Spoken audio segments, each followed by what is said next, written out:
A ver, imaginemos por un momento intentar cambiar la mentalidad de todo un país, pero sin ejércitos, sin leyes impuestas desde una capital lejana y, por supuesto, sin redes sociales para lanzar campañas masivas.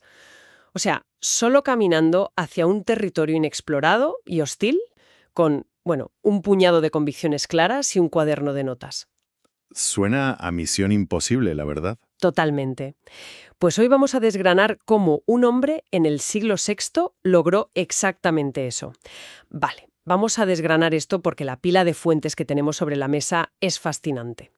Tenemos una combinación de documentos históricos, apuntes biográficos y reflexiones teológicas centradas en una figura verdaderamente singular, San Martín de Braga. Una figura clave, sí. Y la misión de esta inmersión profunda de hoy es descubrir cómo un solo individuo logró transformar las creencias más arraigadas de toda una cultura sin recurrir a la espada.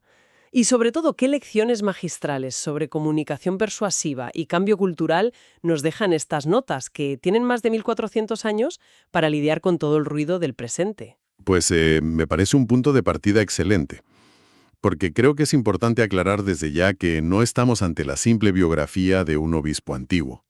Quiero decir, que podría sonar a un tema exclusivamente académico o aburrido. Claro, el típico texto denso. Exacto. Lo que revelan estas fuentes es, en esencia, un manual de supervivencia para que una idea germine en un entorno que le es absolutamente ajeno. Y resistente, además. Así que el objetivo de nuestro análisis es rascar bajo la superficie y entender, digamos, la mecánica pura, el porqué detrás de sus acciones. O sea, cómo logró que una visión del mundo completamente nueva echara raíces en un terreno lleno de maleza. Eso es. Y para entender la magnitud de este logro, primero hay que poner el mapa sobre la mesa, porque los datos geográficos que arrojan las fuentes, bueno, dan verdadero vértigo. Ya te digo.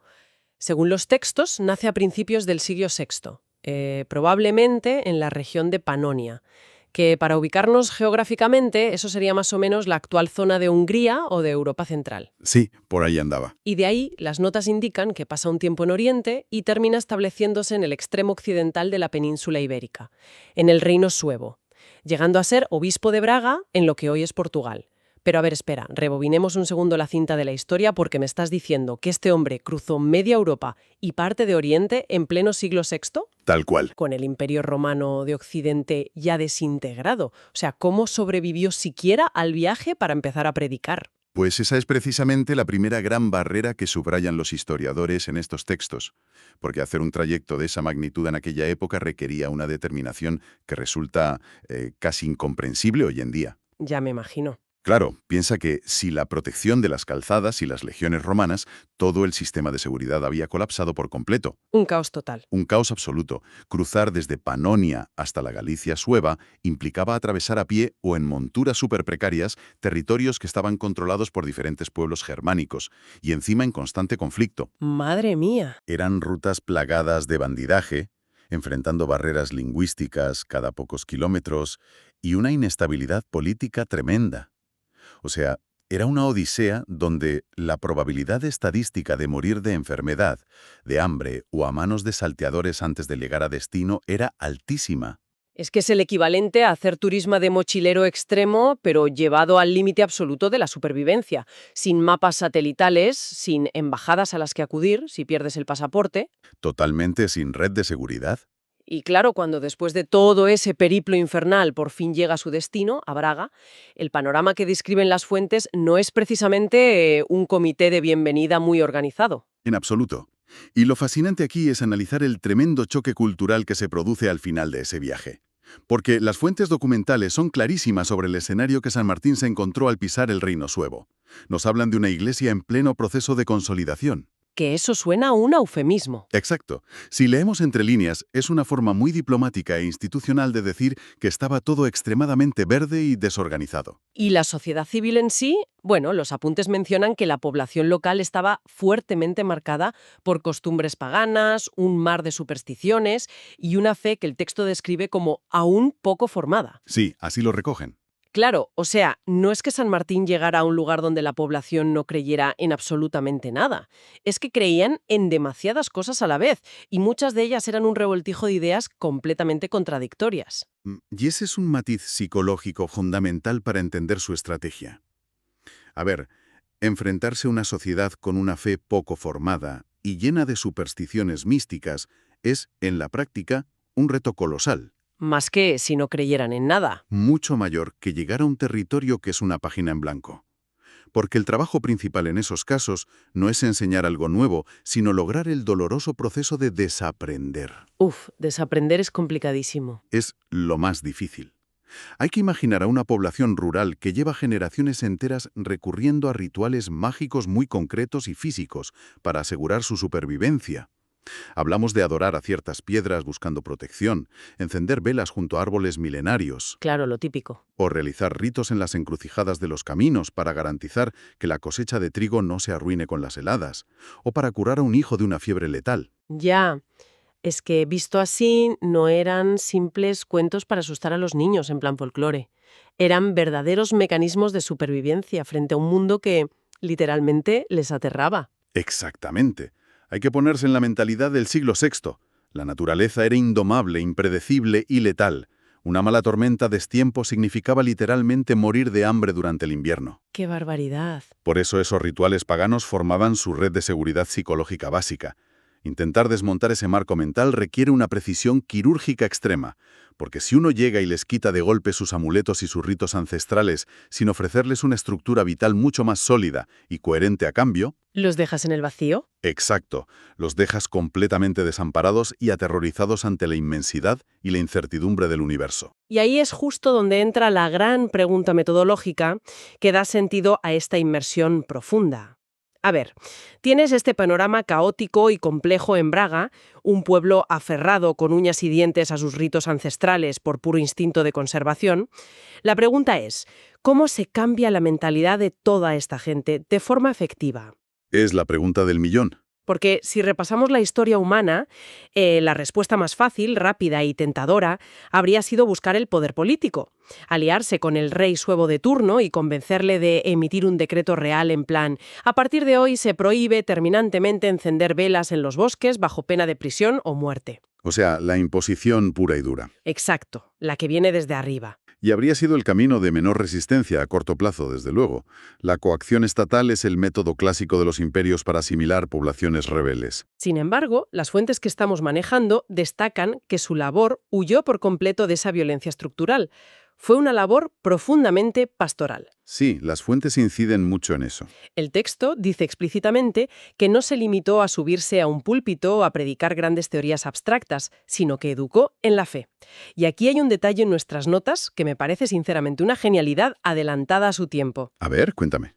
Para lograrlo, escribió lo que describen como textos sencillos, documentos diseñados para ayudar al pueblo a vivir esa nueva creencia en las acciones más mundanas de la vida diaria. Y al leer esto, en las fuentes, la primera imagen que me vino a la cabeza fue la de los manuales modernos de diseño de experiencia de usuario. Ah, qué curioso, el UX. Sí, el famoso UX en tecnología. O, no sé, esos vídeos de trucos de vida que te simplifican tareas complejas. O sea, si uno diseña un programa informático con un código maravilloso pero complejísimo y le entrega al usuario un manual de 1000 páginas de lenguaje de programación en seco, nadie lo va a usar. Lógico. Hay que crear una interfaz intuitiva con botones claros para su día a día. Pues San Martín no les soltó tratados de teología incomprensibles, les diseñó una interfaz accesible para su rutina cotidiana. Me parece que el concepto de diseño de experiencia de usuario funciona muy bien para entender la idea de hacer accesible lo complejo, pero me gustaría refinar un poco esa analogía para ajustarla a lo que realmente hizo. Vale, dispara. Porque el diseño de software busca, por lo general, facilitar una tarea, hacerla más cómoda y rápida para el usuario. Sin embargo, San Martín no buscaba solo comodidad, ¿sabes? Buscaba alterar la moralidad, el propósito y la visión del mundo detrás de esa tarea. Claro, claro. Es un salto cualitativo inmenso. Su enfoque no era simplemente hacer la vida agrícola más llevadera, sino dotar a cada pequeña acción de un significado radicalmente distinto y trascendente. Entiendo el matiz, sí. O sea, no era simplemente darles un atajo mental, era cambiar los cimientos de cómo entendían la realidad misma. Pero, a nivel práctico, ¿cómo funcionaba eso en el día a día según los textos que estamos analizando? Pues el documento es muy revelador cuando subraya lo que llama la clave espiritual del método de San Martín. Él comprendió de forma intuitiva una verdad fundamental sobre la psicología humana y la sociología. ¿Qué es? Que evangelizar o intentar transmitir cualquier cambio de paradigma cultural profundo no es solo transferir datos abstractos de una cabeza a otra, es ante todo transformar la vida material, concreta y palpable de las personas. Eso tiene todo el sentido. Según su método, la nueva fe debía iluminar las costumbres, la cultura local y sobre todo la aparente irrelevancia de la monotonía diaria, porque las grandes ideas teóricas, flotando en el vacío del intelecto, rara vez cambian los hábitos de una sociedad. Claro, lo que realmente cambia a una sociedad entera es cuando esas grandes ideas dictan cómo un campesino ara la tierra un martes por la mañana nublado, cómo comparte el pan en la mesa con su familia o cómo resuelve pacíficamente una disputa de tierras con el vecino de al lado, en vez de liarse a garrotazos. Eso es, al redactar y difundir esos textos sencillos y directos, San Martín estaba en la práctica, traduciendo conceptos elevadísimos sobre la dignidad de la persona, el perdón incondicional o la bondad de la creación en acciones totalmente manejables. Manejables para un campesino o un artesano del reino suevo, claro.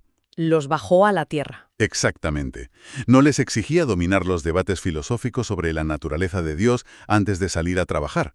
Les enseñaba de forma práctica a bendecir su trabajo manual, a tratar a sus siervos con justicia en lugar de como propiedades y a abandonar progresivamente el pánico a los supuestos espíritus vengativos del bosque, confiando en una providencia amorosa.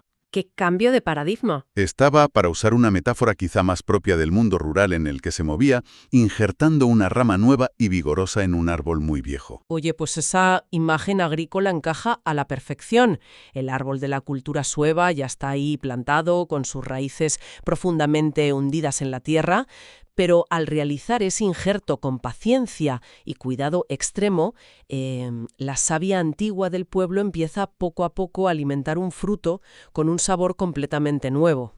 ¿Tal cual? No taló el árbol a hachazos para plantar otro, que habría sido la vía militar que comentábamos antes. Y esa es precisamente la clave de su éxito a largo plazo. Y aquí es donde este análisis se pone realmente interesante, porque las fuentes apuntan que al aplicar este método de injerto paciente en lo cotidiano, San Martín catalizó un cambio a escala monumental. Un cambio histórico, sí. El texto menciona literalmente la dimensión apologética de su obra, señalando que todo este proceso representa un momento bisagra en la historia, el paso definitivo de una sociedad pagana a una cultura de raíz cristiana. Pero, un momento, antes de avanzar. Dime. Los apuntes usan este término específico, dimensión apologética. Para cualquiera que lo escuche de primeras, suena a que el hombre se pasó la vida pidiendo disculpas por algo, pero intuyo por el tono del texto que en este contexto histórico no van por ahí los tiros en absoluto. Haces muy bien en detenerte a aclarar ese concepto porque la terminología puede ser bastante engañosa, la verdad. ¿Es que suena a pedir perdón? Claro, en el lenguaje común y corriente de hoy, hacer una disculpa o tener una actitud apologética suena a pedir perdón o justificarse por un error. Pero en teología, filosofía y en la historia de las ideas clásicas, la apologética significa exactamente lo contrario. Ah, vale. Es la defensa argumentada, proactiva y la justificación racional y sistemática de una convicción frente a un entorno que la cuestiona, la ataca o simplemente no la entiende. Entendido. Cuando las fuentes afirman que la obra de San Martín tiene una fuerte dimensión apologética, se refieren a que tuvo la inmensa habilidad de articular argumentos increíblemente sólidos, pero a la vez muy cercanos y comprensibles. Para que calaran en la gente. Exacto. Para demostrar a esa sociedad pagana que el cristianismo ofrecía una respuesta más verdadera, racional y esperanzadora al misterio del mundo que sus antiguos rituales basados en el terror a los elementos. Vale, aclarado el concepto entonces, volvamos a la mecánica del cambio. El método clave para lograr esta transición histórica, y cito textualmente de nuestras fuentes, consistió en integrar la fe en la vida del pueblo sin imponerla de forma externa, sino formando conciencias. Un detalle crucial. Y hay que pararse un segundo a asimilar lo profundamente inusual que es esto en la cronología humana. O sea que un cambio estructural tan gigantesco que redefinió los valores de una región entera suceda sin esa imposición externa y policial de la que hablábamos antes, es una auténtica anomalía histórica digna de estudio. Totalmente. Si conectamos este fenómeno con el panorama general de la formación de la cultura en Europa, entender la diferencia abismal entre la imposición externa y la formación interna de conciencias lo explica casi todo. A ver, desarrolla eso. Pensemos por un momento en cómo operan las leyes restrictivas y el poder coercitivo. La obediencia externa basada en la ley y el castigo funciona de maravilla, siempre y cuando haya una autoridad o un magistrado vigilando en la plaza del pueblo. Claro. En el instante exacto en que ese poder central se debilita, quiebra o simplemente mira hacia otro lado, las viejas costumbres y los instintos más básicos regresan como un resorte. Lógico, porque lo único que mantenía el orden era el miedo a las represalias, no una convicción real. Exacto. Sin embargo, el concepto de formar conciencias trata de instalar un compás moral, una brújula interna insobornable en cada individuo. Y hay que ser realistas, es un trabajo exasperantemente lento, que toma décadas, a veces múltiples generaciones. Que nadie quiere hacer hoy en día. Claro, porque exige una pedagogía incansable y un contacto humano muy estrecho. Pero cuando se logra cristalizar, cuando la convicción reside genuinamente en el interior de las personas, la cultura resultante se vuelve extraordinariamente resiliente. Y aguanta lo que le echen. Sobrevive de forma orgánica a las peores crisis económicas, a las invasiones militares y a las caídas de los grandes imperios. San Martín estaba piedra a piedra, sentando unas bases culturales profundas que no dependían en absoluto del temor al rey Suevo, sino del sentido de responsabilidad íntima de cada persona en el anonimato de su aldea. ¡Qué potente! Y esa es la argamasa invisible que permitió estructurar buena parte de lo que llegaría a ser la cultura y la ética occidental moderna. Pues si este método de construcción lenta e interna de la consciencia demostró ser tan a prueba de bombas en el caótico siglo VI, surge una gran incógnita al leer la última sección de nuestra pila de documentos. Sí, la parte moderna. Porque las fuentes dan un tremendo salto temporal, dejando atrás el reino suevo y afirman de forma tajante que, en el presente, se ha perdido en gran medida esta capacidad.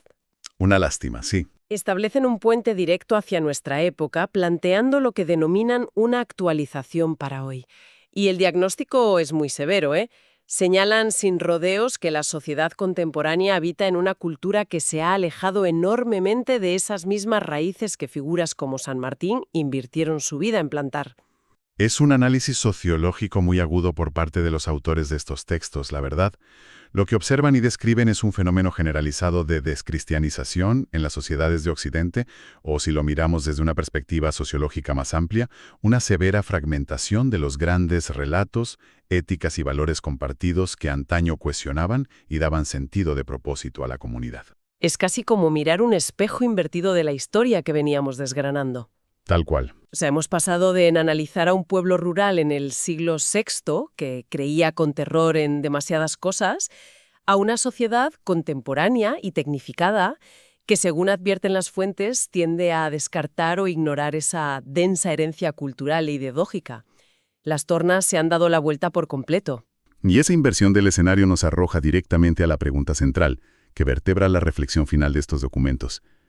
¿Cómo se puede anunciar una visión del mundo o cómo se puede comunicar con verdadera eficacia cualquier sistema de valores profundo en el seno de una sociedad que ya no comprende e incluso rechaza los códigos básicos de esa creencia? Esa es la clave. Es decir, el reto mayúsculo de nuestro tiempo es, ¿qué se puede hacer cuando palabras fundamentales que sostienen todo un armazón moral, como sacrificio, gracia o redención, han perdido su significado original o suenan a un idioma muerto para la inmensa mayoría de la población? Entonces, a nivel estratégico y práctico, ¿qué significa todo esto para quienes buscan comunicar ideas de peso hoy en día? A ver. Lo verdaderamente fascinante y paradójico de esta inmersión profundo es que la estrategia táctica diseñada hace más de un milenio para guiar a agricultores desorientados en la península ibérica es exactamente la misma receta que los textos proponen para abordar nuestro actual nivel de desconcierto. Es increíble cómo la historia rima. Sí. Los documentos condensan la hoja de ruta para el presente en 3 conceptos aparentemente simples: paciencia, claridad y testimonio. Si uno se detiene a pensarlo, frente a la actual y asfixiante sobrecarga de información, donde el cerebro humano recibe miles de impactos diarios, notificaciones y urgencias artificiales fabricadas por algoritmos diseñados para retener la atención, Que es una locura constante. pues la paciencia inquebrantable y la claridad mental son el mejor y más escaso antídoto posible. La lección es que ya no sirve de absolutamente nada gritar más fuerte en una plaza pública digital donde todo el mundo está compitiendo a gritos por unos segundos de atención. Esta reflexión plantea una cuestión absolutamente vital sobre el tercer elemento de esa receta, el testimonio. Eso es. En una sociedad hiperconectada y saturada de estímulos, donde cualquier idea, proyecto o ideología, por vacía que sea, puede ser hábilmente empaquetada, pulida estéticamente y vendida mediante una campaña de marketing brillante, el discurso estrictamente verbal ha tocado techo en su capacidad de convicción. Ya nadie se cree nada. Su eficacia se ha desplomado. Incluso los argumentos intelectuales más cristalinos, lógicos y maravillosamente estructurados terminan chocando de frente contra el muro de hormigón del escepticismo y el cinismo moderno. Cierto. En la actualidad, casi nadie otorga credibilidad a unas palabras hermosas o a un manifiesto si no vienen respaldados de forma inmediata por hechos comprobables. Y tiene todo el sentido del mundo que sea así. Al estar expuestos a tanta manipulación constante, el ciudadano medio ha desarrollado un radar finísimo, casi instintivo, para detectar el postureo, el engaño publicitario o la hipocresía en los discursos públicos. Totalmente. Por eso el testimonio visible y constante se alza como el factor diferencial, entendiendo el testimonio como la coherencia radical e inquebrantable entre lo que alguien afirma creer en voz alta y la forma precisa en que invierte su tiempo libre, en qué gasta su dinero o cómo trata a la persona que no tiene ningún poder sobre él. O sea, que predique con el ejemplo, de verdad. Exacto. Esa coherencia se convierte en la única métrica de credibilidad real e indiscutible que queda en pie. Para una cultura que se percibe a sí misma desorientada, desconectada de sus raíces históricas y que desconfía sistemáticamente de los grandes discursos institucionales, ver a una persona de carne y hueso encarnar una idea exigente en medio de las pequeñas fricciones y miserias de su vida diaria es a fin de cuentas el único lenguaje persuasivo que todavía tiene la capacidad de mover voluntades. Claro, es que un testimonio de vida genuino e íntegro es una de las pocas cosas en el mundo que resulta inhackeable. Me gusta esa palabra. Se puede utilizar tecnología, inteligencia artificial para falsificar o clonar un discurso político brillante. Se puede alterar una fotografía o un vídeo en cuestión de segundos para engañar a millones de personas. Lo vemos todos los días. Pero la pesada consistencia de una vida vivida a la intemperie, manteniéndose fiel a unos principios claros durante años y décadas, eso es algo que no se puede simular por ordenador. Imposible. Eso atraviesa el ruido ambiental del siglo XXI de una forma limpia y tajante. Y, si nos fijamos, eso cierra el círculo y nos devuelve al principio de la historia. San Martín de Braga, con sus pequeños textos sencillos y prácticos, no buscaba eruditos. Enseñaba a la gente humilde a ser testimonios vivos de otra realidad mientras recogían el trigo bajo el sol o mientras vendían sus productos en el bullicio del mercado. Y es precisamente por esa solidez inquebrantable del ejemplo vivo que los documentos que estamos analizando deciden cerrar su exposición con un apartado final que resulta muy elocuente y solemne. El cierre contemplativo, ¿verdad? Lo titulan explícitamente así, cierre contemplativo, o le aplican el término memorandum itineres, que vendría a traducirse conceptualmente como una nota vital que uno debe llevar siempre guardada en el bolsillo para no perderse en el camino de la vida. ¡Qué bonito! Y para rematar, rescatan una antigua máxima en latín que, en apenas 4 palabras, destila la esencia absoluta de todo lo que hemos debatido durante este análisis. Memor esto, fides vitam transformat, que traducido al castellano significa recuerda esto, la fe transforma la vida. Fides vitam transformat. La fe transforma la vida. Es un resumen brillante y contundente. Para poner el broche final, el legado histórico de San Martín de Braga nos demuestra de forma empírica que el objetivo nunca fue memorizar ni debatir conceptos abstractos encerrados en una torre de marfil, rodeados de otros eruditos buscando tener la razón teórica. Desde luego que no. Se trataba simple y llanamente de enseñar a vivir con dignidad en el barro del día a día. La misión última era, y los textos defienden que sigue siendo, transmitir una convicción profunda que aterrice inexorablemente en la cotidianidad más absoluta. Al bajar al nivel de la calle. Exacto, porque si una idea supuestamente grandiosa y transformadora no altera de forma tangible la actitud con la que uno afronta el temido lunes por la mañana, o no mejora en nada cómo se trata a la persona desconocida que sirve el café en la barra de un bar, entonces no es una transformación real, se queda en un mero pasatiempo intelectual, en pura teoría inofensiva. Ese es, sin lugar a dudas, el gran destilado, el gran aprendizaje que nos ofrece esta pila de documentos históricos, la constatación de que el verdadero y profundo cambio cultural, el que perdura a través de los siglos, no se logra jamás imponiendo leyes desde arriba mediante la fuerza o el miedo. Así es. Se logra iluminando con enorme paciencia e insistencia la monótona rutina diaria de las personas corrientes, dotándola de un horizonte y un propósito que trascienda la inmediatez material del momento. La verdad es que es uno de esos análisis que deja mucho margen para la reflexión posterior. Arrancamos esta inmersión profunda asumiendo el cliché de que los grandes e irreversibles giros de la historia requieren ejércitos imponentes, batallas épicas y decretos de emperadores, y acabamos de descubrir con asombro que la fuerza más arrolladora e imparable para cambiar el destino de todo un país es en realidad un humilde hábito diario cimentado firmemente en una convicción silenciosa. Es una conclusión muy reveladora. Y todo este recorrido histórico invita a un pequeño ejercicio de imaginación para poner el punto y final, algo para darle una vuelta mentalmente a quienes nos escuchan.